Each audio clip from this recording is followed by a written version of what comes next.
Hey everyone, welcome to A Live for Thursday, March 4th, 2021. My name is Bob Roberts. I'm with Civil Air Patrol, and tonight we are joined by Chris Palmer. Now, over the last few months, we have had several of our guest pilots talking about how much Alaska is their pilot bucket list location. Now, tonight, we are going to dive into Alaska. I figured that was a great way to talk about Alaska. Now, Chris is a CFI out of Homer, Alaska. He runs a really well-done ground school called Angle of Attack, which I'm going to put a link to down below. And he has a YouTube channel with the same name. Also going to have a link to that down below. Hey, welcome to the show, Chris. Great to be here. Thanks for having me. Man, I really have enjoyed, watching your videos up on YouTube. I haven't had a chance yet to look at your ground school, but I'm excited to see that as well. In the past, a couple of questions to kind of kick us off. I wanted to talk about Alaska. Like I mentioned when we first started, that we've had a couple of really cool guests on in the last 2 months or so. And a really funny overarching thing that a lot of them have said, and this is everybody from General Aviation pilots to military pilots to commercial pilots, all across the board. And I always ask the question, I'm like, money, no object, what's your dream, flight trip? And man, I've had like more than 3/4 of them have said Alaska, which is so cool. So now you have been in Alaska for about the last 10 years. What is it about Alaska that makes pilots just heart go soft? Why do we want to all come to you? Well, it kind of reminds me of the gift shops you'll see as soon as you get here, right? So you go into the gift shops. One of our mantras in Alaska is the last frontier. So I think in a lot of ways, pilots have that same mentality that Alaska is still this very wild place. And there's so many even aviation frontiers that are still so fresh here. Off airport flying is very common here, whether it be float flying or landing on gravel bars or beaches. That's just kind of a normal day of recreational and even professional aviation life here. So I think that's the core reason that pilots want to fly here is it is this untapped adventure and kind of seems like the lower 48 is conquered, if you want to say it that way. And this seems like one place you can go and do something new and different, maybe land somewhere that someone's maybe never landed before. I think that's part of the draw that people want that on their bucket list and in their logbook. Now, if for the pilots that are listening to this, and let's say they wanted to fly to Alaska as part of their bucket list. Now, all the places that you've flown to Alaska, what would be like? Let's say I'm going to come to Alaska, and I got one trip in my lifetime, right, in Alaska. What would be like the best place to fly? I know that's so subjective, but what would be the place I'd want to go to?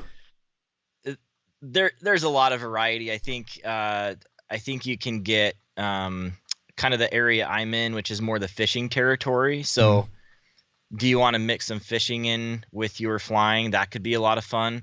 Then there's up in Talkeetna near Denali where you can see North America's largest mountain there, second largest mountain in the world. So that's a beautiful place as well. That's where I did my float rating, and that kind of comes in the conversation. I'll probably end with that on this particular question. And then, you get up into the interior where you can get into some really remote territory, especially above Fairbanks into the Arctic Circle, where not a lot of people have flown up there, and it's still just vast and hardly any airports, and you do feel alone. So, I went on a trip there several years ago now, and it's the first and only time I've been up past the Arctic Circle, or rather into it. And it's very strange to leave an airport and not see any sign of human life, like a road, a house, or anything for hours. I feel like even in like the Western US and some of the desert areas where there's not a lot of population, you still get the occasional road or water tower, or some sign of life, but there's just nothing. And it's this odd feeling that I'd never had before. And then you go and you land in this actually pretty large runway, but we went to Bettles, Alaska, if you guys want to look that up. Papa Alpha Bravo Tango, if you want to look it up in ForeFlight. Pretty big runway, very wide runway, because they have to fly the fuel into there. But this is a town that that kind of threw me for a loop. I mean, we had no communication with the outside world. They had dial-up internet in the office. There's just aviation all around. That's how everything happens there. There is no road access to the town. They have an ice road that is open for a week sometimes in the winter, and that's how they'll get their vehicles to town. But other than that, that's like the only access this place has to the outside world. But this is a similar story with a lot of Alaska. So even in this quote unquote populated or city in Bettles, as just one example, this is actually an example all over Alaska where we have communities and villages, a lot of people call them, are speckled around. And aviation is just a way of life. It's how it connects all of us. Now, that's not necessarily an experience someone will get if they come to Alaska and just visit here. I realize that time is short. Maybe you're bringing your family. But I would definitely say there are places where you can go up for a day, whether you're the pilot or not, and experience aviation in Alaska. I'll do flights with people at my flight school here. So if they want to do a little bit of mountain flying and just kind of have a scenic flight as a pilot, I can do that myself. But there are things like going out on floats to go see bears, coastal brown bears. That's the main industry here in the summertime, tourism industry here in Homer. There's all the mountain tours up in Talkeetna. There's the fly out fishing and hunting that is prevalent around Alaska. So you probably won't get to fly the plane in those situations where you're kind of doing the tourism thing, but you still get to see a side of aviation that's just, mind-boggling and still really neat to see as a pilot. And then if you want to go a step further, going back to the float rating, a float rating is an add-on rating, so you don't have to do a very extensive oral check ride for it, and even the check ride itself is abbreviated. So you're basically demonstrating your taxi, docking, takeoff, and landing skills, and that's it. Everything else you've already demonstrated, stalls and those sort of things. So people can typically get that done in 2 to 3 days. Oh, wow. There's a number of outfits that do it here, and that's something that a lot of pilots have on their bucket list, and it's easy to accomplish in a vacation where it's actually, that ends up being on your license as a rated or certificated seaplane pilot. That's pretty sweet. Now, I know that a lot of pilots, we like to have missions, right? As opposed to just flying, in a square rectangular pattern around an airport all day long. And it almost seems like it would be kind of neat is if you gave yourself, a week, right? And you said, hey, listen, somebody called you up over angle attack. And now is that actually the name of your flight school as well? Yeah, it is. Yeah. Cool. Everything's angle of attack. Sweet. And my URL, by the way, angleofattack.com. I scored that at some point. Man, that's a lucky grab. Somebody didn't grab that ahead of you. Charge you $2 million. It took me about 10 years to get it, but yeah, I got it finally. Well, that was probably a happy, exciting day when you finally saw it come up. Yep, it was. Yeah. It almost seems like it'd be a fun idea because I noticed you mentioned like the mountains. In the U.S., right? We look at like Mount Rainier, which is near Seattle, Washington, something like that. But the mountains you have are taller than that. So it almost seems like it'd be fun. It'd be a fun week to spend a couple of days for the float plane, and then also spend some time with you, and then maybe do some mountain flying, and get to enjoy common. Alaska. I had a guy that stands out just as a quick story there, where he went up and did a bush flying course with Alaska Floats and Skis in Talkeetna, who's a popular off airport float plane flight school up there. And then after that, he came down here just to see my area and get some flying time there. I ended up spending a little bit more time with him. I think we flew around for 2.5 hours. Mm-hmm. My area is a little bit unique. So, he got the big mountain up there, and he got I'm not sure if he did float flying or just gravel bar sort of stuff. But when he went with me, we flew around coastal Alaska. And what's really interesting about the terrain here, which I really can't. The only place I can really see this being similar would be maybe the Oregon coast or the Washington coast, where the mountains literally rise up out of the ocean and they go from sea level up to 5,000 feet, and it's just breathtaking. But mixed along with that are glaciers and ice fields and bright blue pools of water and a wilderness that's not too far away from our home airport, but it's just it's amazing, and you get to hold on to the controls, and you are the one that gets to fly, and we can say, hey, that looks cool, let's go over and check that out, or let's do a couple laps, let's get some pictures right here. So I actually really encourage people that are visiting Alaska, because I feel like it's kind of on everyone's bucket list, right? Mm-hmm. The wife wants to come, the mom wants to come, the kids want to come, everyone has their reason to want to come to Alaska. Mm-hmm. But for the pilots, take a little bit of time, take a little bit of effort, and find someone to fly with. You will not regret just taking one little flight. You could probably call just about any flight school and do it, and get to fly yourself around some glaciers. You're gonna have a CFI with you for insurance reasons or whatever. But yeah, absolutely, it's something people should do. Now, have you gotten your float type rating? Yeah, so I did it last summer. We're actually working on the YouTube videos for it right now to release the whole series of them. I'm not going to be able to show my check ride, but I'm going to show a lot of the training I went through. And it's interesting because I waited until I had my commercial rating to do it. And it's been several years now since. But when you do a float add-on rating to your private pilot, and you become a commercial pilot, you have to do it again. But once I was a commercial pilot, you just add on your commercial pilot or commercial aircraft single engine C, so ASES. And so, yeah, I did it last summer. It was 3 days. It was June, the last week of June, and it was, bright. Maybe not bright, but basically it was light all day long, long days, beautiful weather, lush and green. People don't imagine Alaska being this green, wilderness, but it's beautiful in the summertime because of all the sunlight. So just a magical time of year, a really fun time doing my float rating, and just a new and different challenge, and something that maybe I'll be able to dip my toes in the water a little bit more in the future. Yeah, and you've got a 172. Can you put floats on the 172? Or would you have to get a different plane? I would not dare put floats on this 172, right. But the first float plane I flew was a 172M model, and it had floats on it. But they're not really made for it. It can be done. Yeah, it doesn't seem like it would have enough power for the drag of a float. Yeah, that's kind of the issue. And mine has, I have a 63 172, so it's only 145 horse. So that's why it's like big no. We're not doing seaplane ratings in that thing. How hard is it? One of the things I've always thought about with float planes, I've always thought like, okay, if I had to, I could get that float plane onto the water. I feel pretty good about that. I feel pretty good like I could get the float plane off the water. My problem is I've never been a boater, right? And so I really worry about like, I'm going to like run this thing right off onto a dock, and like everyone on YouTube's going to laugh at me. Someone's going to be there videotaping me as I crash into this dock. How hard is it to steer the plane once you're, in the water?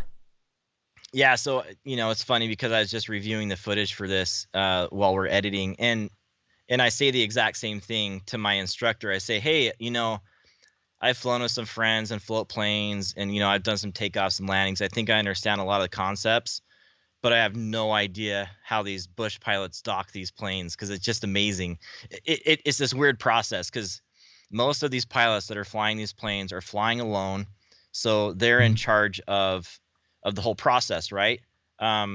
So they'll go and they'll take, let's just say it's a 206. They'll go, they'll take 5 passengers.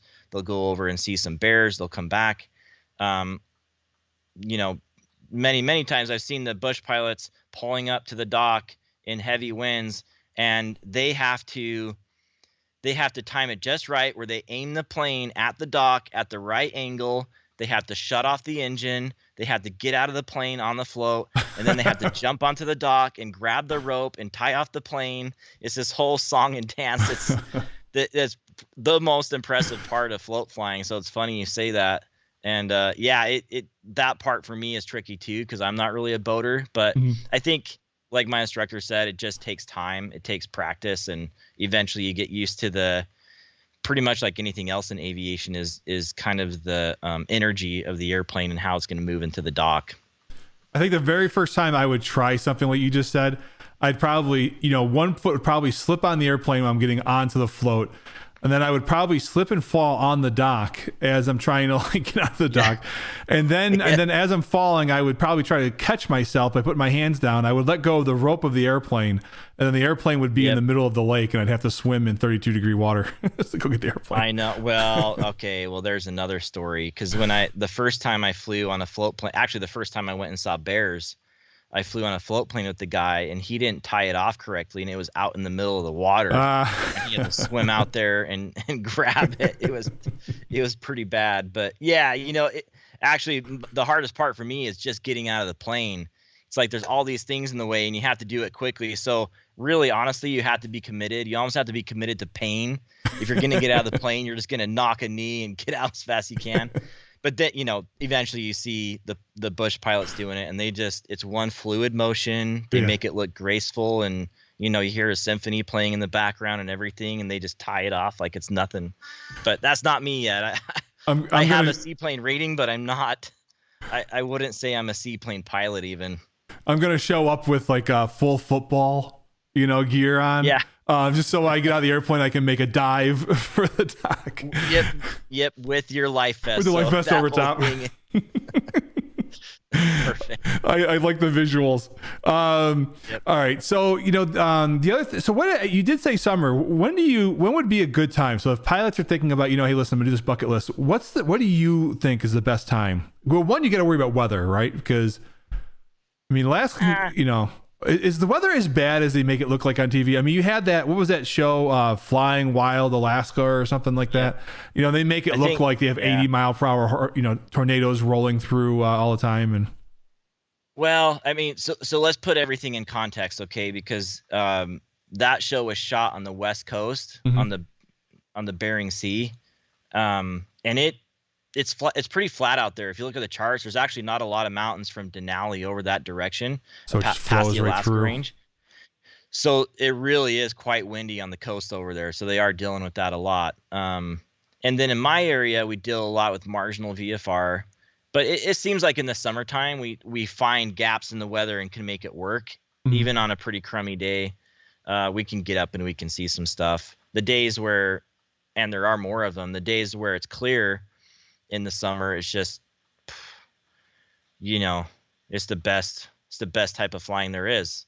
It's beautiful blue skies. It's light most of the day from like 3 a.m. until 12 a.m., and you play so hard and you fly so hard, and there's just nothing like it. Us Alaskans, we live for summer. We kind of hunker down and hibernate in the winter, and there's not a lot going on, but in the summer we go hard, whether that's hard work or hard play. And there's definitely a lot of flying. And the neat thing about that is you open up a lot of different opportunities that maybe you couldn't do otherwise, where, cross countries and camping, and it just, I don't know, it's the perfect combination. So I'm sure people are seeing a lot of that on social media too. And that kind of adds to the whole last frontier flying thing, but there's just nothing like it.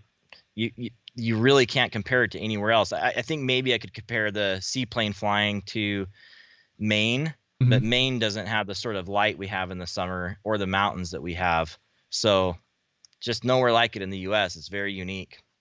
Yeah, I also, people think that you guys get just 1 million pounds of snow, and you guys definitely do get a lot of snow. But I took a look today because I grew up in Rochester, New York, in Buffalo and Rochester, New York, and we always used to tell folks that that snow belt right there underneath Toronto, Canada, we get more snow than anybody else in the U.S. And so we always had that saying. And so today I wanted to just take a look, and I wanted to say, okay, do we really have the most snow, or is it just a BS saying that we have? And I went and took a look, and we do have you beat. So they said the average snowfall in Homer, Alaska is 72 inches a year. Now, for people that live like, where I'm living now in South Carolina, 72 inches a year would be like Armageddon. But Rochester, New York averages 89 inches a year. So we're used to snow where I'm used to flying, but your snow, because it's a lot colder, right? So, but how is your summers? So if I'm going to come up and fly in the summer, or somebody's going to come up and fly in the summer, how are your summers? Are they pretty temperate? Yeah. So Homer specifically, and even like like a 5-mile radius around Homer, maybe 10, but anyway, terrain based. Because of the ocean where we are, it actually keeps our climate temperate. So Cool. in the winter, it's not as cold because of the warm water, the warmer current that's coming up. In the summer, we aren't as warm as other places. So in the summers, we'll get up to 65, 70 degrees as the top. You have really nice humidity. It feels perfectly comfortable and just like, it's the perfect temperature. And in the wintertime, we kind of hover right around freezing, which makes the roads really icy all the time because it's like 34, 32, 34, 32. So you pack on this ice.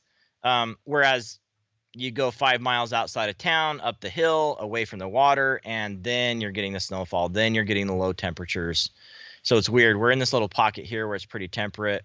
And then, let's do the other extreme of Alaska and talk about like Fairbanks, populated extreme. And you'll get -40 there in the winter and then +90 in the summer. Yep. Like that's not uncommon there. So it's pretty dang nice up here in the summer. I mean, I think it surprises a lot of people. I think it exhausts a lot of tourists because they don't fully plan for that. There's all the time in the world and all the daylight to keep doing fun stuff. So people leave here exhausted, but it does make for a good vacation spot in the summer for sure. Well, that sounds good to me, man. Because, we moved down south now to South Carolina a couple years back. And, you get the 100 degrees plus, and that's not even that bad, right? But it's that humidity plus it's like your body just can't stop sweating, and it's nasty and disgusting. I could go into an air conditioned mall and I'm still sweating for 3 hours. But I hear you. But that sounds like a nice vacation. That sounds like, you get out of that 100 degrees and, go up to Alaska, do some flying. It's, 70 degrees, 60 degrees. That sounds like an absolutely awesome way to spend, and a plenty week or two. Of daylight and bush plains and mountains and glaciers and fish if you want to. So yeah, this message brought to you by the Alaska Tourism Department. Well, we're gonna send them a bill later. So yeah, and listen, that's exactly what this video is for. They we've had so many people talking about Alaska, and I'm like, let's talk about Alaska. Absolutely. Now you mentioned about the marginal VFR. Now what's causing that where you are? Is that because of the humidity coming off the water and you get a close dew point temperature spread and it's causing a lot of fog, or what's causing that marginal? I would say it's mostly just I would say it's the mix of things. And so if I'm going to look at things on a larger view, it's because there is, let's use a winter example. It's because there is colder weather to the north of us. And we are at the boundary of that warm air and cold air. Where the ocean is warming up the air and causing this kind of pocket to always hang around here, and then it's butting up against that cold air. So I think that differential is what causes this coastline to just have more weather than even the town that's 50 miles to the north of us. You can fly the coastline with fairly marginal VFR for just 10 miles and then suddenly it's clear skies. Like it's that sort of predominant climate. And then the opposite, during the summer, you get the warmer temperatures up there and the cooler temperatures down here because of the water. So then that can cause some things. So, and then it depends on winds and pressures, how it is. We could go crazy about that. But the cool thing is that right here in the bay where I'm at, we get a pretty good pocket of weather just for a little local flight. And so if there's just a simple flight people want to do to see the coast and see some mountains, it's pretty easy to do. It's when you want to do a cross country or go across the Cook Inlet, if people are looking at a map, where it becomes a little bit more tricky because that's where you start to run into the IFR and the inability to move back and forth. Yeah, I'll take a look at that because actually my youngest daughter and me, she's been flying with me for, since she was a little kid. Not as young as your kids, but she's been flying with me a pretty long time. And we've actually talked about, the two of us coming up, going up together as a father-daughter, a little trip, maybe possibly flying, like say a 182, over to Seattle. and then flying along, the coastline up to Alaska. Be a really long flight, but Yes. but it sounds like that might be a lot of fun as long as we don't have icing issues. All right, so Probably now, not in the summer, but you are going to deal with marginal VFR during a lot of that coastal route. I'm actually planning a flight right now. I'm going to be leaving Sunday maybe to Oshkosh to take the plane for upgrades. oh, that's cool. And we're going in the interior, so I have all of that flight planning, best routes in mind right now, and the interior has better weather. But during the summer with clear weather, I definitely want to try that trip sometime along the coast. Now why are you going to Oshkosh? What do you haven't done? So I'm having the plane upgraded to IFR. Oh, that's there. sweet. So should be good. Kind of the wrong time of year, it's not that I read the calendar wrong.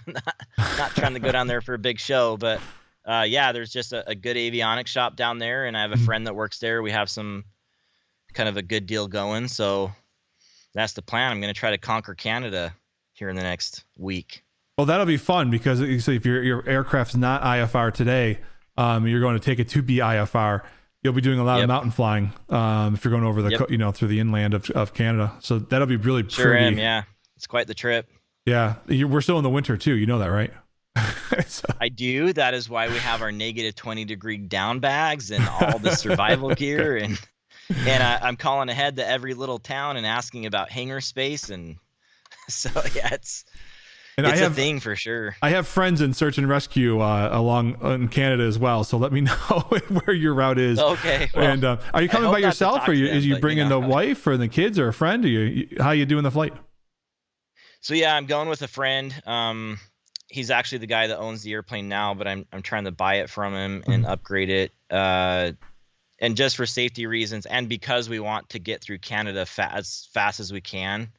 I want to take him along for safety reasons so that we can split the load and not get too fatigued by the end of the day. If I do that by myself, especially after 4 days, I'm going to get really tired, fatigued, goofy, start to make bad decisions, and I don't really want to be in that position. I want to get down there efficiently and quickly and do so safely.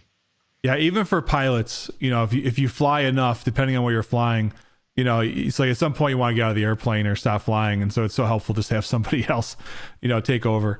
Last time I went, that doesn't make sense for new pilots, right? They all think, "Oh man, there's never going to be a time I'm going to get bored of flying." There is, and there's going to be a time it's too tiring, and so that we're planning ahead for that I'm safe checklist to make sure that everything's good. Yeah, I remember there was one time we had a flight. We had communications issues in an area, and we had to put a radio repeater inside the airplane so that people on the ground can talk to each other with their radios. And we flew basically a holding pattern for 5.5 hours. Oh, wow. And it was like, there was no automation, no autopilot, so you had to hand fly it for 5.5 hours. And that is not on my aviation bucket list, by the way. No, it is not. So when pilots, if you get the student pilots who say, "There's nothing I wouldn't want to do," I'm like, give it time. there's things. Yeah, you'll learn.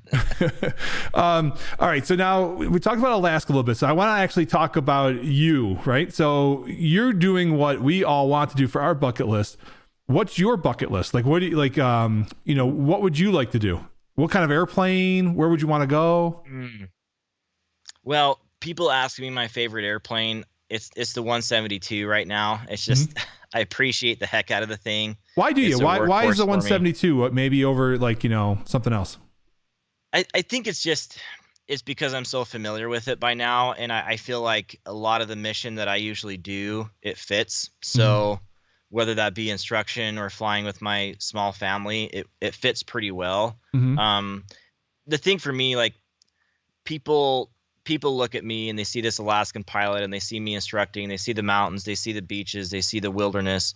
And sometimes there's this perception that like I'm a bush pilot, and I'm not. I just disclaimer, I'm not. That title is earned, and even the people that earn it maybe not even humbly want to wear that title. So I have a lot to learn in that regard, and I really love the off-airport flying that I have done. So I think if there was a recreational side of my flying, and there is and there isn't that right now. Most of what the flying I do is for my profession, which is as a flight instructor.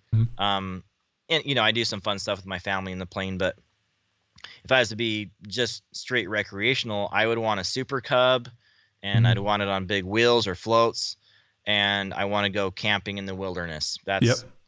That's like my bucket list. Now, even for me, even though I'm on the doorstep, that's something that I haven't been able to do a lot yet.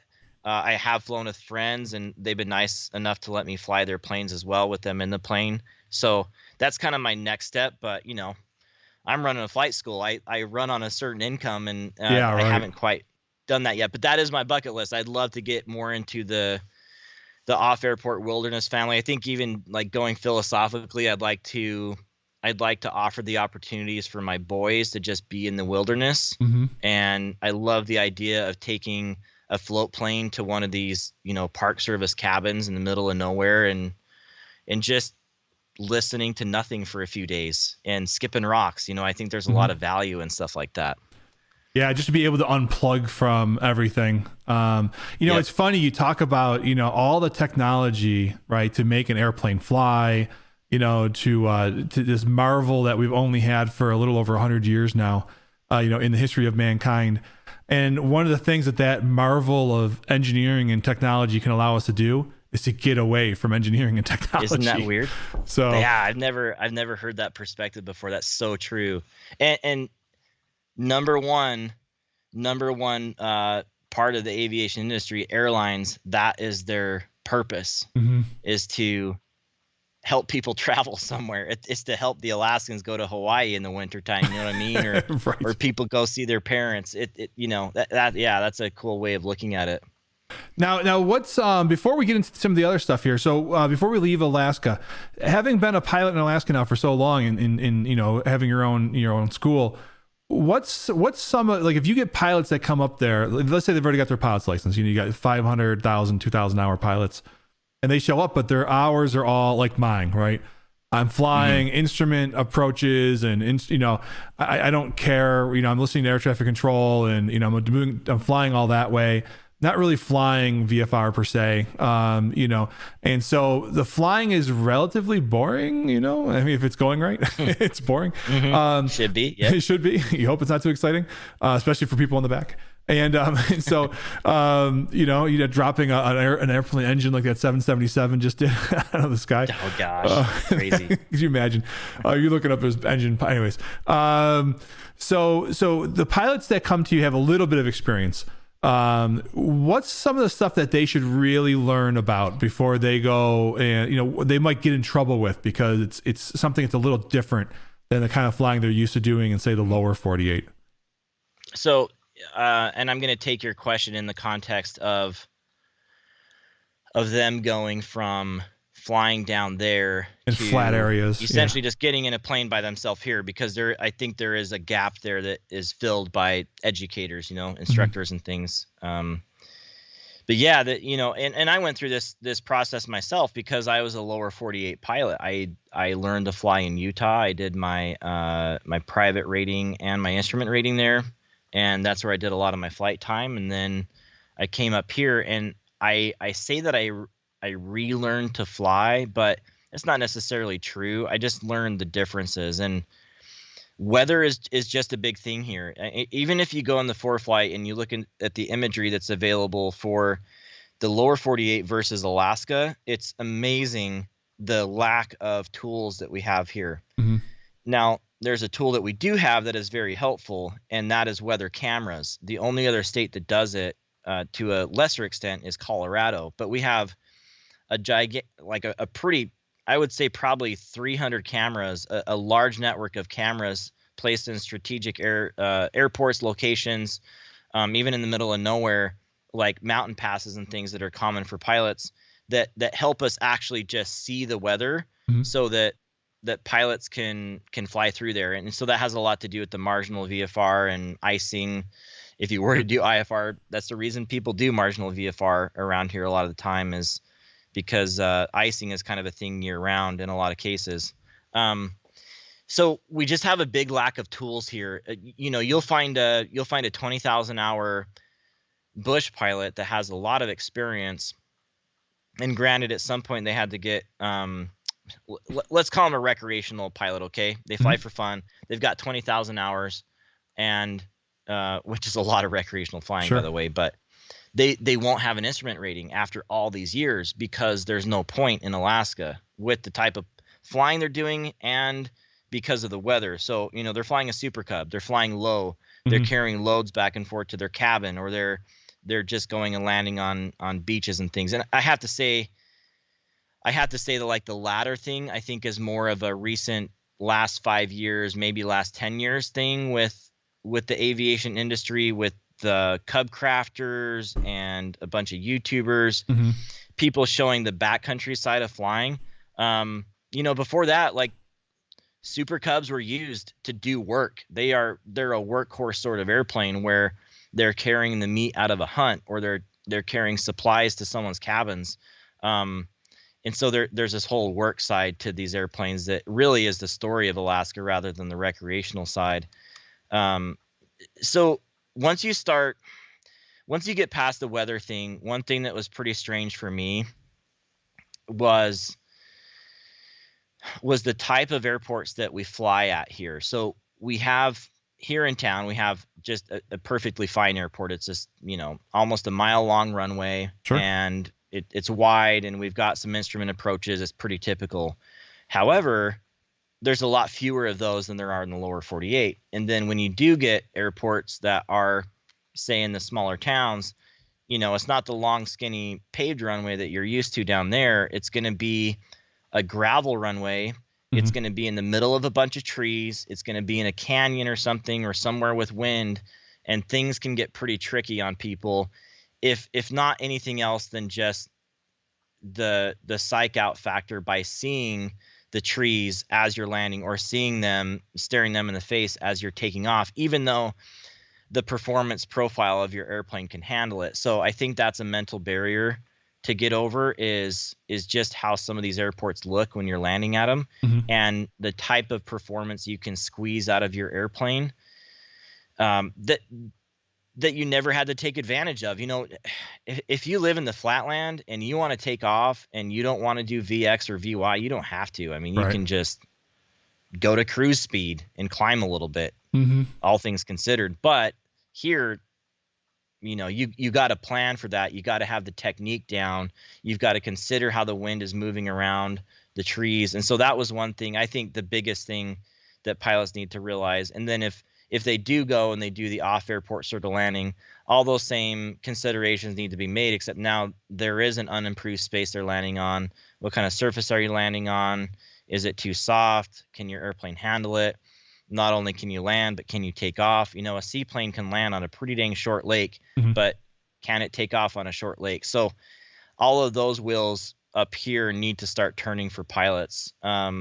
So those are just a few things off the top of my head. I think just briefly the last thing, and maybe you can have follow-up questions on this, is just the remoteness of Alaska. So even if I'm flying between where I'm at and Anchorage, which I'm just south of Anchorage, about an hour and a half flight, you get a lot of wilderness in between here and there. And yeah, you can follow the road, but that's not the most efficient way all the time. But if you take the most direct route, man, there's no one out there. So the survival aspect outside of the flying, just in case something were to go wrong, is pretty eye-opening in Alaska. So, there are a lot of tools we can talk about there if you'd like. There's lots of strategies. And that's just something that's a reality in Alaska as well, even though there may be pilots out there that aren't paying attention to that. Yeah. So what I'm hearing from that is, if you're somebody that's used to, landing on 10,000 foot, 150 foot wide runways the whole time, and, limited wind and, perfectly flat land for 200 miles around you, you may want to really do your homework and really maybe look up, somebody like Chris, and, give Chris a look at, give him a angleofattack.com, a quick look up, and give Chris a call and say, hey, maybe we can go out. You can show me what these tools are. You can show me, how to be a safe pilot out here. Give me some, obviously, Chris isn't going to make you a 20,000, hour bush pilot in, an hour and a half lesson.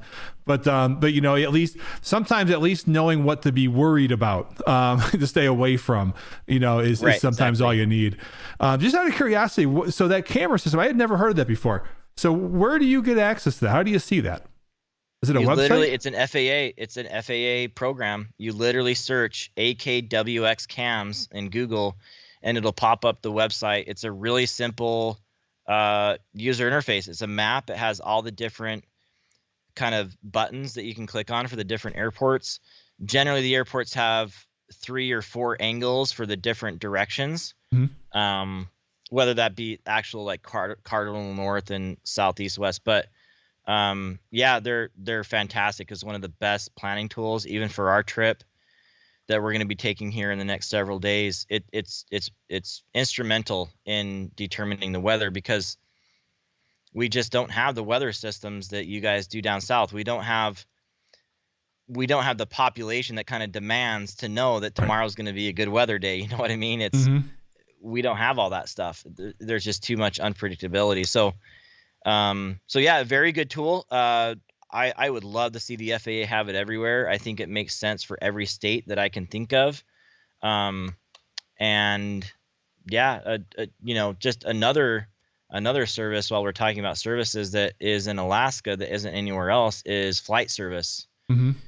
In an actual FAA position at an airport, and they're giving weather advisories and traffic advisories. So it's actually a lot like Canada, where in some cases you have someone sitting on the airport. They're not an air traffic controller, but they are on the radio, and they can help you with opening and closing flight plans, coordinating IFR, traffic, weather, all those things.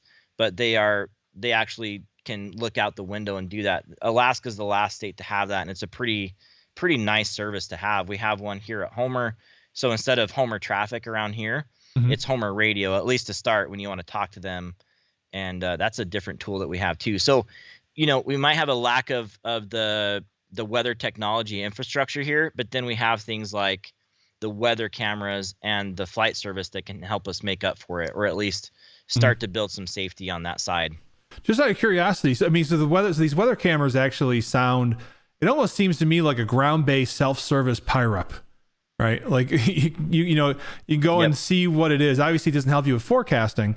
You can go. If the winds are kind of going this way, you can look at the cameras along that way to see what's coming your way. So that's helpful.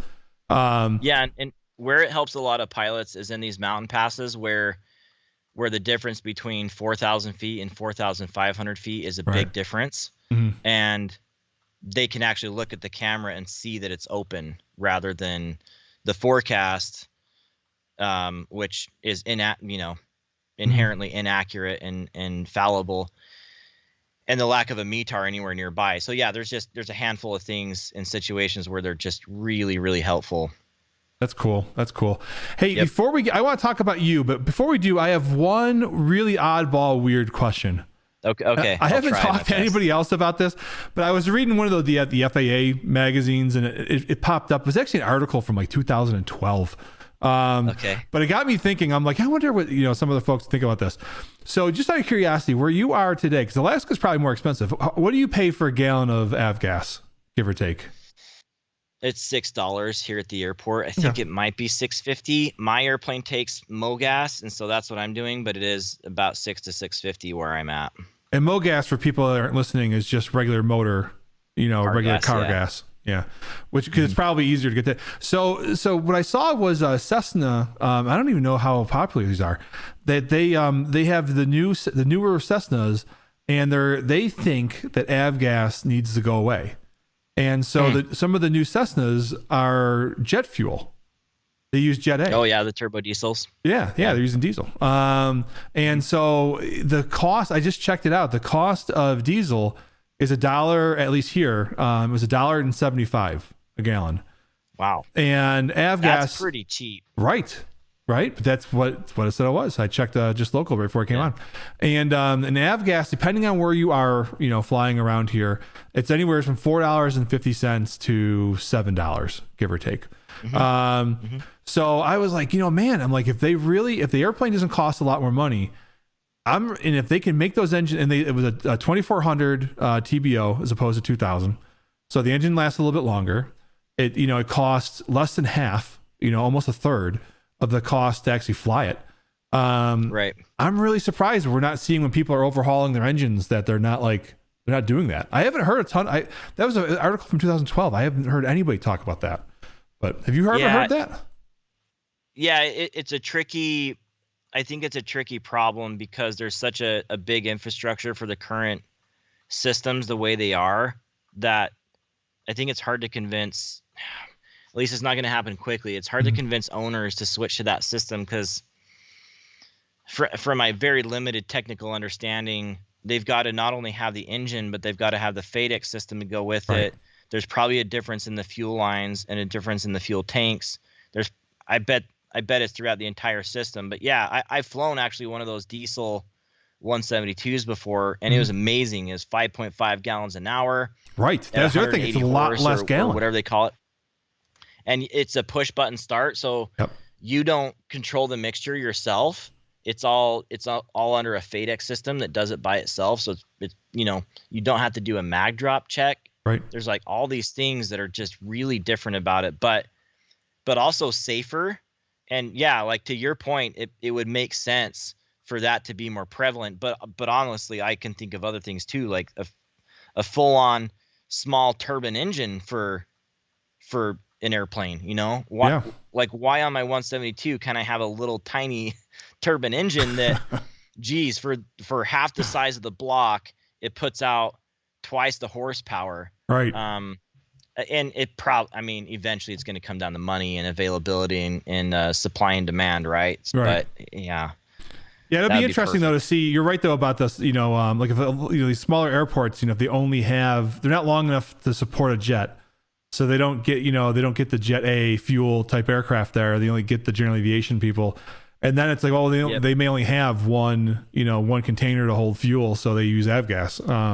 So I don't know. I think that's going to be, I really hope, I know you're going to Oshkosh now, but I really hope, Oshkosh happens this year. I think it will. I'm hoping. I think it will in one capacity or another. Yeah. We'll see. It's up to them. Yeah, right. I'm keeping a close eye on that. Not that they care about my opinion, but I hope that they do. I'm going to say if they do, I want to go there. I want to talk to Cessna. Cessna, if you're listening, call me. I want to see what's going on with this thing. 'Cause this seems like that'd be like you said, 5.5 gallons an hour, as opposed to 8, 9, 10, and the fuel is half to a third. That was the model I was flying. It wasn't a factory model from Cessna. It was a retrofit of some kind. But their models are much the same. But continuing the story forward, it was last year or the year before that they discontinued those diesel 172s. So they're not doing it anymore. They're not even making them anymore. Oh, I wonder if they had problems with it somewhere along the line. But I don't think so. I think it's just, I don't know. They just don't want them. People don't want demand. them. They are very popular in Europe. The diesel engines, that's been a thing in Europe forever. I mean, they still have, the Volkswagen turbo diesels that they're selling like crazy over there still. And they're definitely more open to diesel engines and like single engine pistons. So I don't know. Yeah, I don't know. I think that'll be an interesting thing to watch. Market. Yeah, I think that'll be something interesting thing to watch over the next decade or so, because your per hour of flight, like the cost of your airplane, the hangar costs, those are all fixed costs. Your insurance costs, the big expense for us variably is the fuel, and that's really drives how many hours we fly is the cost of that fuel for most general aviation people. An encouraging thing, honestly, is what Elon Musk is doing with Tesla. Imagine if we can only get a fraction of that technology in general aviation and have like a 4 or 5 hour endurance in the same kind of endurance we have in airplanes now, but at a lightweight, because that's kind of the battery weight is the issue. Battery's the thing, that weight. So imagine we could get electric engines. I would be all on board. I mean, they keep working on them. I mean, Elon Musk is going to push it. because of the I battery know technology. eventually it's got to get to that point, and Mhm. then we go through the reliability proving of all that stuff, and When we do I'm all that, on I think board if because we get that to will that, be I think we'll all be running two engine multi-fan or turbo fans. If we go yeah, electric, I think the propeller will be a thing of the past if we get to electric. But yeah. hey, while we've got you for a few more minutes, I wanted to switch gears a little bit. So I want to talk about your ground school that you started. So there's so much, it used to be, a long time ago, right? Probably when you and I first started flying, right? The only way you got your video, information was John and Martha King, right? Who were on your podcast? Yeah, they were just on the a couple podcast, weeks ago. and Yeah. and you learn to live and grow up with the same corny jokes because you watch the same video, 10 times over. And oh, by the way, Martha, I don't remember when she did this, but she actually just joined. For anybody watching this from Civil Air Patrol, she actually just joined our board of governors. So they're very, especially Martha, they're very heavily invested in Civil Air Patrol, which is great to have their support. But they were like the only game in town. And then so all of a sudden now you get YouTube, you get the cloud, you get all this capability to push video content. And now all of a sudden you've got a ton of content out there. But it's really usually disjointed. Like you really can't, like it's good for education, Right. for entertainment, Right. a little bit of education, but entertainment mostly. So, folks like you're trying to take that medium and you're trying to turn it into something people can really use. So I probably answered your question. I already talked too much, but why did you start Angle of Attack, that ground school? What was the need that you saw and what are you trying to do with it? Yeah, it's actually a little bit of a varied history there because I started my business as a flight simulator business back in the day. So when I was a teenager, and I know a lot of your listeners in Civil Air Patrol are, when I was a teenager, I had a flight simulator. That's how I learned a lot about flying. I'd even be with online ATC and I'd do instrument flying and all sorts of stuff.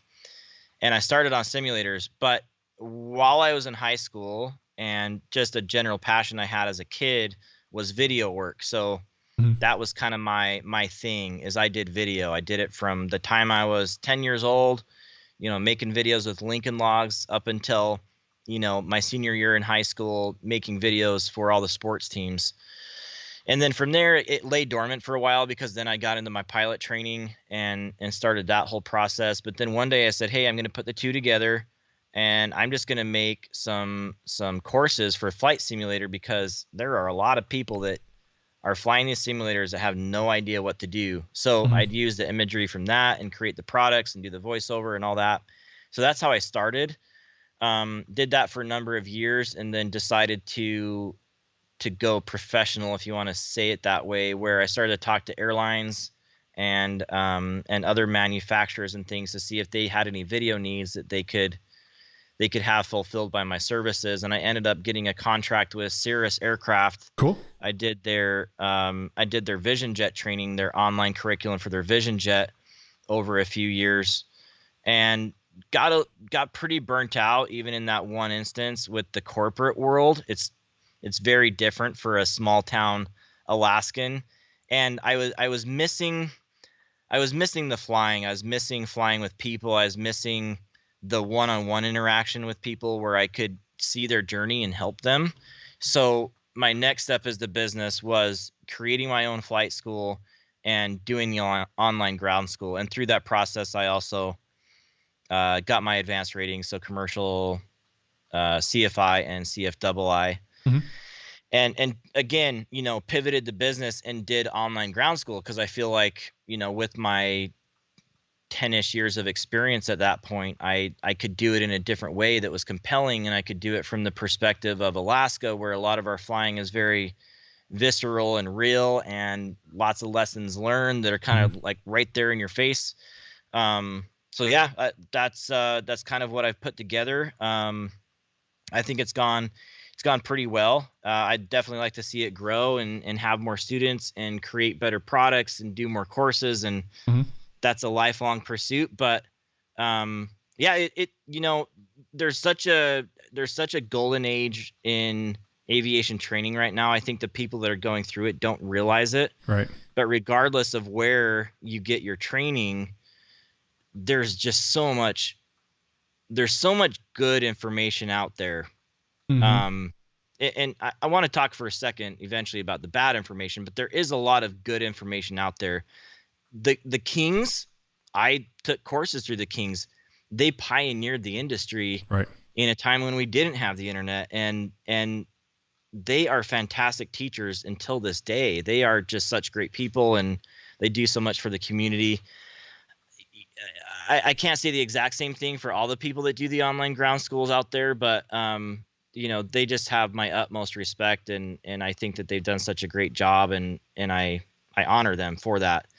Now, with that kind of renaissance in aviation training right now we're going through, mainly because of social media and YouTube and all of these things, there is also some bad information out there. And so you kind of started off talking about how a lot of this information can be disjointed, and that's, that in and of itself is a problem, but then there's also the dangerous information out there. And so I don't know, we could get into a discussion about this if you want, but some of the things I see coming through YouTube do concern me, because there are people watching, and it's very important to set the stage correctly when someone is going through training.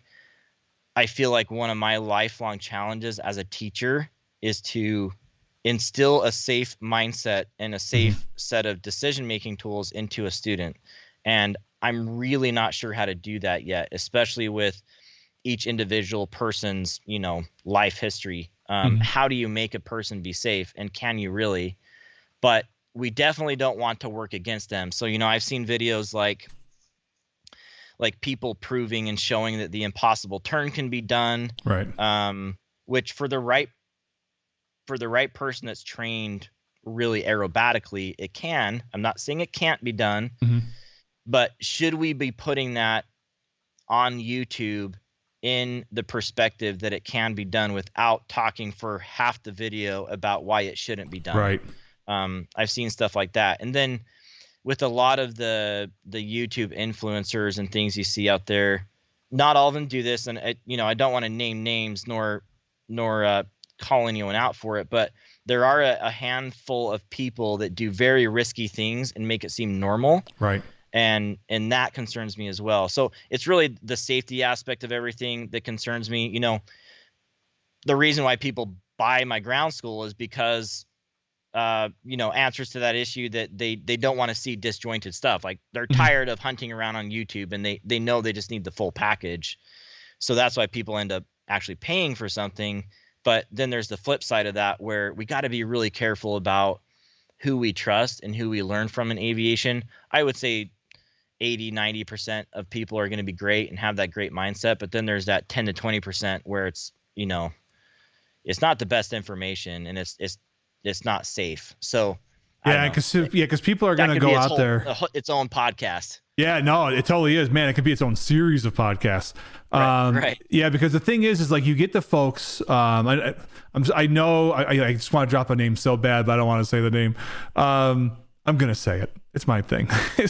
So if you look at, like, say, Trent Palmer, right? So Trent Palmer, I'll say the name. So Trent Palmer has an unbelievably great skill set behind his airplane. He knows how to control the energy of that airplane so precisely that what he is doing is not the same risk as it would be if I did it. I wouldn't have the control of energy on the airplane.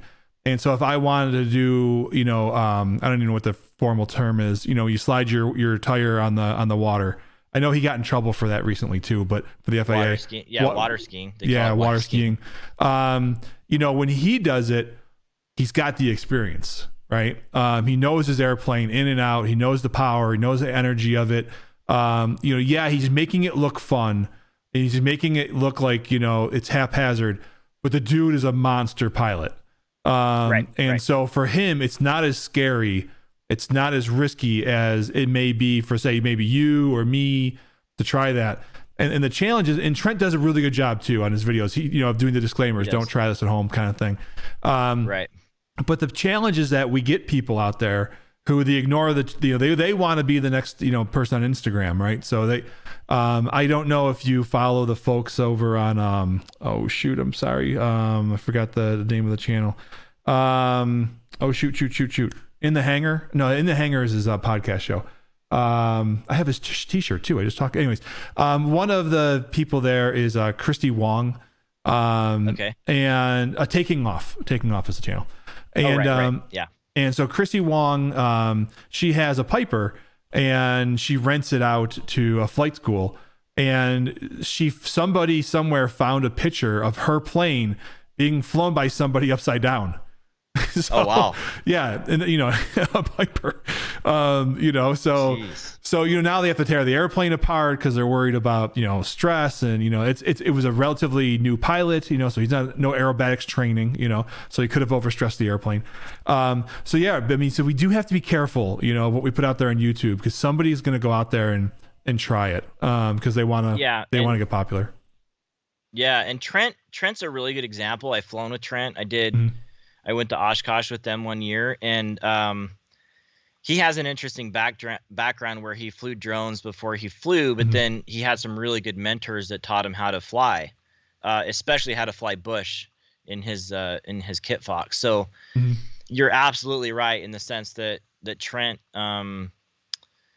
has the skills. And a friend and I were talking about this, or rather, it's like a continuing source of discussion. There are a lot of people like Trent, and even in his group, they fly pretty close to the edge. And this isn't calling them out at all. I want to be very clear at that. No, we love these guys. Those guys are great. Yeah. They're great people too. They're not even. They fly close to the edge. Yeah. It's something that most people shouldn't do, but those guys are gaining more skills because they are close to the edge. But as regular everyday pilots, we need to ask ourselves, how close to the edge do you need to fly in a stock 172? Right. And I ask myself this all the time.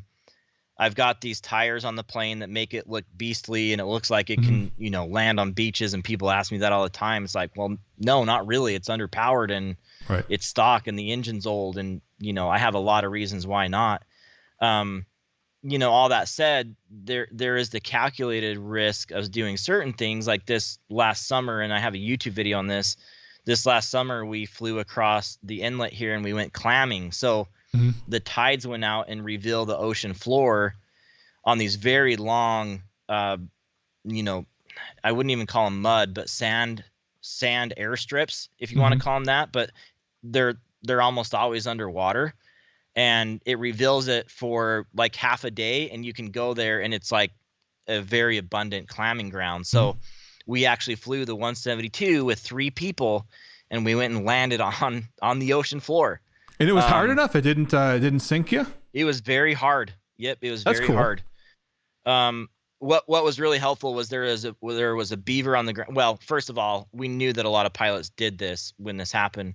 But there was a beaver on the ground that was talking to us and telling us some of the cues on what to look for a good landing spot. Like, hey, actually, the stuff that looks like it's a little bit wetter, that's the best spot to land on because that's harder. Not a lot of people know that about beaches.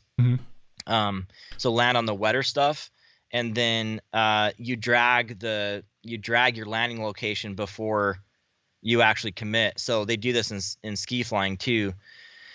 You drag and make sure that you're not going to sink, and you make sure how firm your landing location is before you commit and put the full weight of the wheels down. So we did one of those, had plenty of room, and went and had an absolute blast. And so that was very flat. It was very long. It was very firm. We went through our homework. We even tested it. We were ready and had enough fuel to return home if we had to, if it didn't work out. So we mitigated the risk there and had an adventure that not a lot of people get to have. But the people like Trent that are showing the very cool recreational bush pilot flying side of it, those guys are very skilled. And I'm not worried. Honestly, I'm not very worried about them. I think for the most part, those guys are doing a great job of getting people excited about aviation again. Absolutely. Trent Palmer and how cool Freedom Fox looks. Mike Patey from an engineering perspective and just making the beastliest airplanes that have been made in decades. Yeah, I'm in awe of that project. Yep, exactly. But it's the videos that kind of shouldn't be made that are worrying me, like the impossible turn stuff, Mhm. the flying in mountains at night, low level, Right. the flying over water without gliding distance. That's the stuff that gives me the willies, because Mhm. there aren't any egress options. You can't get out of that if something goes wrong, and Right. we don't need to be teaching people that. Yeah, because again, especially going back to the skill thing, right? So, some of these folks that are landing in the bush locations, they didn't do that all of a sudden one day in the snap of a finger. Yep. They got better and better and better over time. So if you're one of my cadets, you're 16, 17, you're just getting your pilot's license now. Give yourself time to learn. Also, we talk about risk. This is actually a good conversation. I wasn't planning on going here, but this is a good conversation. So, Yeah, we I talk like about it. risk. If you're somebody that you're looking to fly in the airlines, when you go for your interview, every answer that you have that they're going to, every question they're going to ask you, you need to come across with your answer about how you're going to manage risk. Because they don't want you doing anything in an airline that induces risk. So, if they get even an ounce. Oh, by the way, it's like if you have a video on your YouTube channel or Instagram or something of you doing something risky in an airplane, you might want to get rid of that before you have your airline interview. So, Yeah, I know very good bush pilots who have done that, like very skilled bush pilots. mhm. So, Just scrub everything.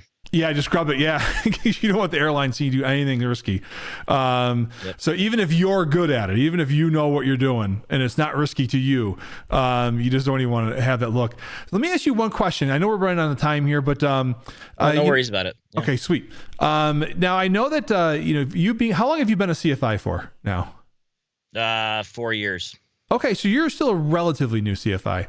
So Yeah. what have you learned? Because I have so many of my listeners that are and watchers that are student pilots or want to be student pilots. But I also have a lot of people that have gotten their private licenses and are contemplating their commercial and their CFI. So for when you got your CFI, what have you really learned, like being a CFI? Like how much better has being a CFI made you personally as a pilot? So not you teaching your students, but what have your students taught you? Yeah.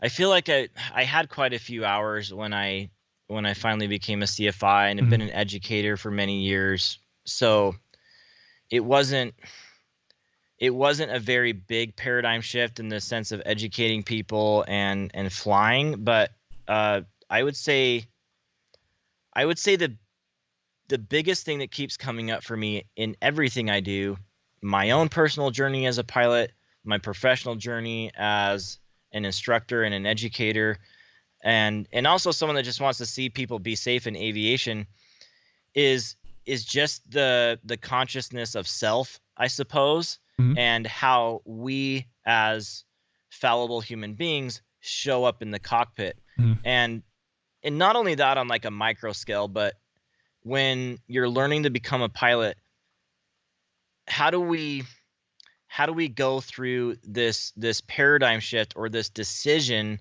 that we are going to be, that I am going to be, you are going to be Mhm. a safe pilot, and decide that, hey, I am going to be the safety guy. I am going to be the guy that does not do VMC and the IMC. I am going to be the guy that doesn't do CFIT. And we have to be really careful that we don't just point fingers at everyone and say, oh, that guy had the dumbest accident I've ever seen. He should have never been there and done this and that.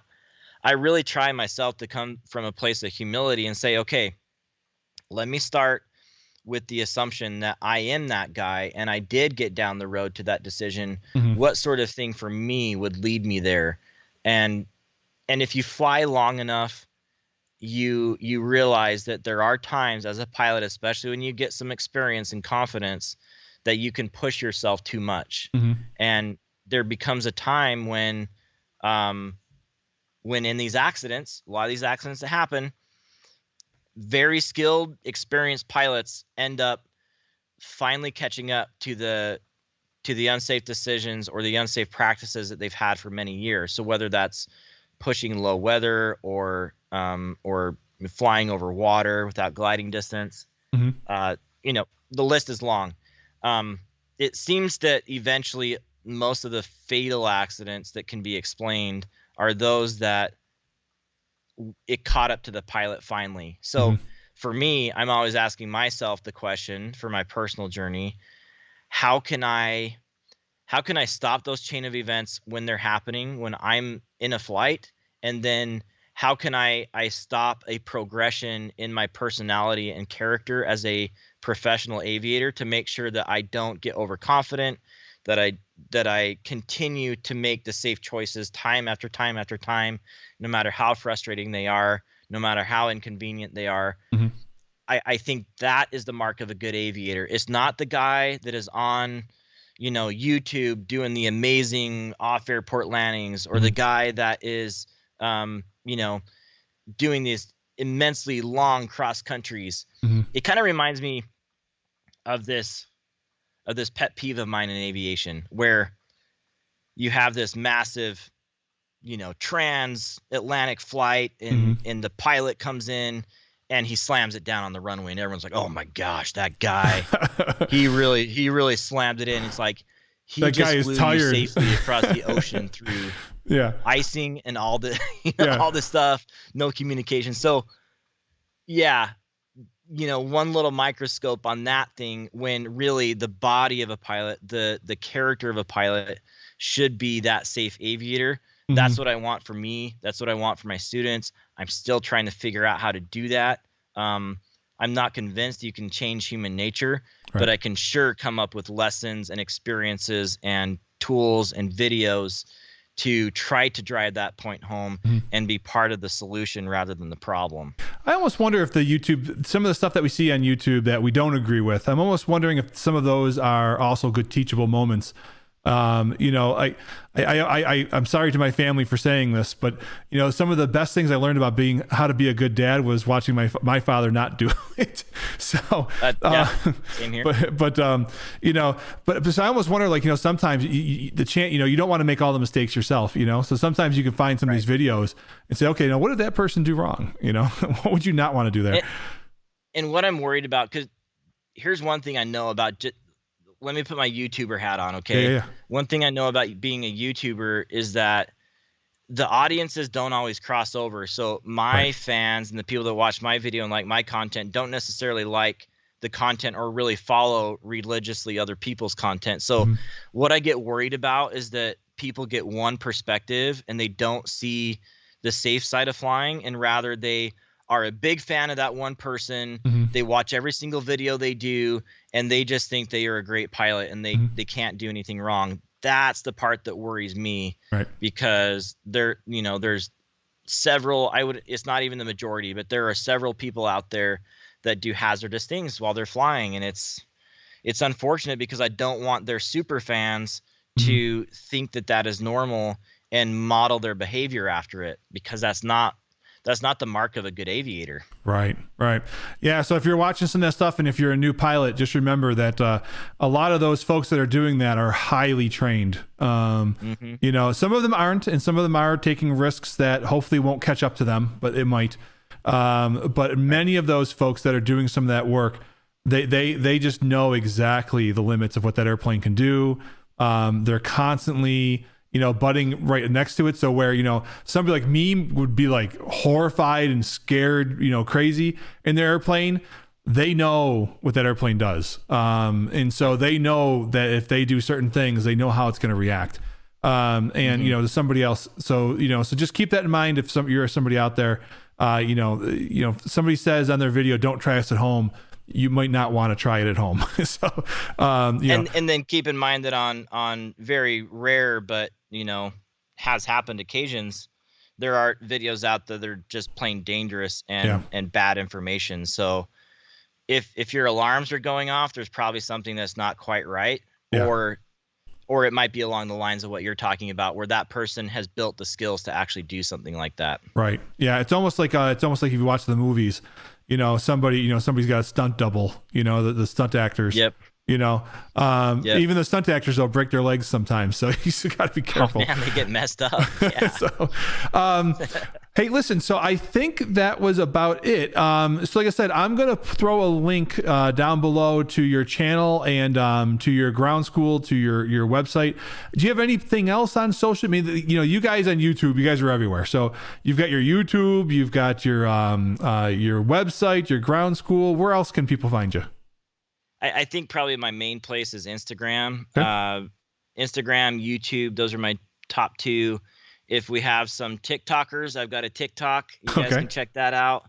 I don't really do Twitter anymore. Facebook, you'll see the same stuff on Facebook that you do on Instagram. So, yeah, I mean, I'm everywhere to search angle of attack, regardless of what platform you are on, and there's going to be material there. Sweet. And I'll go ahead and I'll do that searching for the folks as well. And I'll go ahead and throw all those links down below.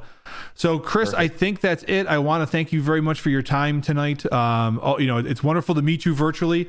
Hopefully sometime we'll get a chance to meet and, maybe go flying in real life. Maybe I'll come up during summer. I would love that. And, have you teach me how to fly around Alaska. I think that'd be so much fun. So, and then we could share the cameras. We could have cameras from more angles than normal with all the GoPros. Yes. Yes, we can have them all over the plane. We do 360. Really. 360. Also a safety issue. That's right. So, Chris, anything else for the folks listening that you want to tell them about? I would just say, hey, from like a motivational standpoint, if you have a dream to fly and you want to do it, whether that be military or civil aviation, take the next step. Keep taking those little tiny baby steps to get to that goal. Get some good people on your side. Bob, your podcast is amazing and you're doing great things with it. Thank you. And just find those sources that can continue to give you inspiration, whether that be YouTube videos, Bob's podcast, or other great podcasts, and then putting in the work and taking the actual steps to get there. I can say from my perspective, I really got turned on to aviation. Always loved it, but really turned on to it when I was about 16, 17. Mm-hmm. And I knew right away that's what I was going to do with my life. And I did not let anything get in the way. And here I am in Alaska, in a small town. I've kind of built my dream, the American dream, if you will, the Alaskan dream. And whatever your dream is, with enough hard work, you can do that too. So I just encourage all of your aspiring aviator listeners out there, or your old-time aviators that want to improve their skills, to go out and do it and start taking practical steps to make it happen. Awesome, man. I can't, I couldn't say it better. So I'm not even going to try. Great. That was a great way to end. And so with that, Chris, again, thank you very much for your time. I'm always impressed. This is new for us here, Civil Air Patrol, trying to do these podcast things. So I'm always really impressed when I email somebody and they actually email me back. so yeah, man, no, and that's another part of aviation. Again, for you aspiring aviators, we've all been there. We've had people help us along. And right. So I love to give back. I love being on people's shows. There are many people that I didn't think would be on my podcast. So it's almost always a yes, unless I'm flying across Canada or something like I'm about to do. That's a different situation. Even then, hey, I got cell coverage. Maybe we can podcast from a plane. No joking aside, actually, there's a couple of YouTubers I've talked to through these podcasts. Now you're the other way, so unfortunately wouldn't be able to do it with you. But that live in Florida and in Georgia and Texas and that kind of area, and we've thought about maybe doing a meeting up someplace and flying the rest of the way to Oshkosh, if it happens, and then doing an interview thing on a flight to Oshkosh, but in between the airplanes. The problem there, right? Because when you fly in the Oshkosh, if you go in as a YouTuber gaggle, oh no, they're gonna make them all park together, and that's way too many TV personalities parked in the same spot. the minute that, with the exception of like Mike Beatty, Beatty or somebody like that, I don't think the rest of us can call ourselves TV personalities. Yeah. But we're all gonna wear a shirt. I'm a YouTuber, so exactly. But it's a lot of fun. Listen, not to elongate it, but we talk about that community. YouTube actually has been a really fun way of helping to learn and talk to people and build that community. It's just one more way. You know, it used to be you had to have everybody kind of localized and get into a hangar talk.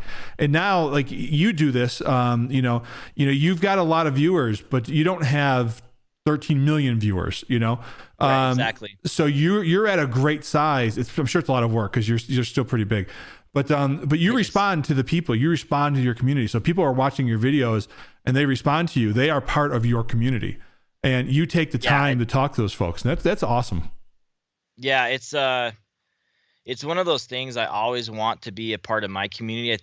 I think it's something that is definitely something that defines and differentiates me from others. I would even say on the ground school level is I always want to be in a position to reply. And if we aren't in that position, then the business practices and the systems need to change in order to allow that conversation to happen, because that is the power of the internet. That's the power of business these days. That's the difference between you picking a product where it's only a one-way communication, right? And a product where it's like a continuous communication. So anyway, not to get into the entrepreneur side of my brain, but it's really great. And I really, I've been putting a lot of effort in the YouTube, even today, even after this call, I'm going to be working on it.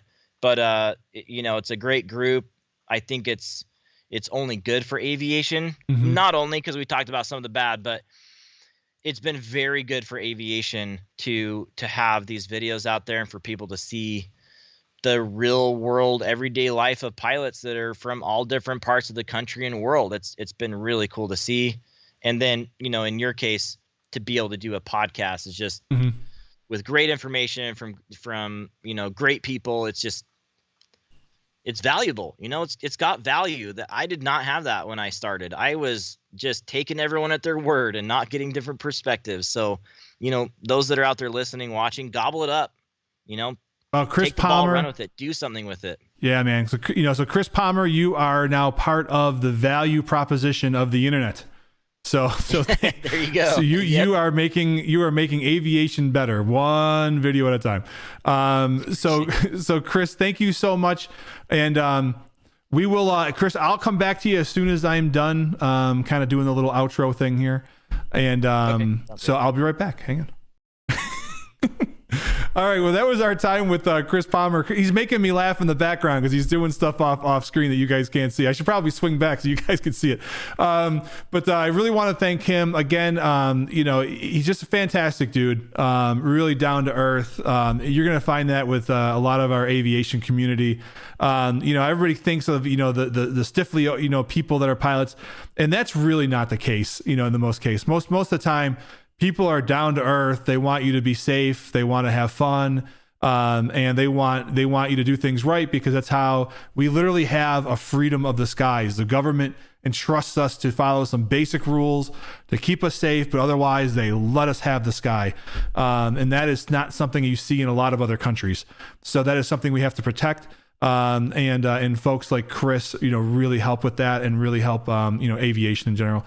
So definitely thank you to Chris for joining us tonight. And again, I know I've said it a few times, but go ahead and look down in the links down below. Go visit his YouTube, his Instagram at a bare minimum. The YouTube algorithm definitely likes it when people that, hit those subscribe buttons and those likes.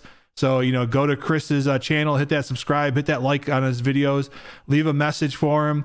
There's a good chance, you will become part of Chris's community and he'll respond back to you.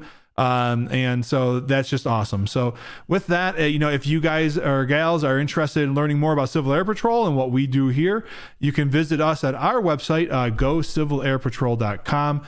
And again, if you'd like these videos, go ahead and hit the subscribe button, hit the like button. We are, because COVID hopefully now is going to start weaning itself off, hopefully. There's going to be more videos in here that you're going to see, the existing podcast type videos. There's also going to be some hands-on lessons, stuff that I would be teaching in the classroom for aviation, some hands-on stuff. We're building a wing right now. We're using composite materials. We're going to teach people how to do that. You can follow along with us on YouTube. So if that's the stuff that you might find interesting, go ahead and hit that subscribe button, hit that bell, and that's it. So that's the self-advertisement. I think we're good with that. And with that, I think everybody has a great night, and we will talk to you later. Bye, everyone. Hey, I hope you've enjoyed that video. If you did, please do me a favor, hit that like button, hit the subscribe button if you want to see more content up here on the left-hand side, you're going to see another video from our this playlist. And if you click down here, you're going to see another video on our channel. Hope you guys all have a great day. We'll see you soon. Bye-bye.